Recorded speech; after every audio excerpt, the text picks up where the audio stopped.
যদি দুশ্মন বেড়ে যায়, আত্মীয়র ভিতরও দুশ্মনের সৃষ্টি হয়ে যায়, রক্তের মানুষও যদি তোর সাথে জুলুম করে, বেঈমানি করে, মন ছোট করিস না।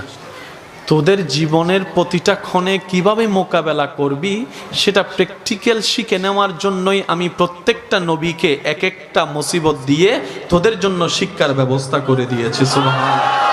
তোদের উপর যখন আপনরা বেশি কষ্ট দিবে, জুলুম করবে, ইউসুফ নবীর জীবনীটা একটু খেয়াল করিস।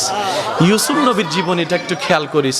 ওনার আপন রক্তের ভাইয়েরা কি পরিস্থিতি ওনাকে করেছিল যে কূপের মধ্যে ছোট বাচ্চাকে ফেলে দিয়েছে, কিন্তু আমি রব তাদের সে প্ল্যানিংটাকে নষ্ট করে দিয়ে যারা ওনাকে কূপে ফেলে ধ্বংস করে দিতে চেয়েছিল, আমি সেই ইউসুফকে মিশর পর্যন্ত পৌঁছাই দিয়েছি।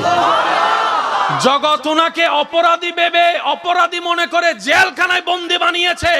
ওনার ধৈর্য শুকরের কারণে আমি আল্লাহ ইউসুফ নবীকে রাজার সিংহাসনে বসিয়ে দিয়েছি।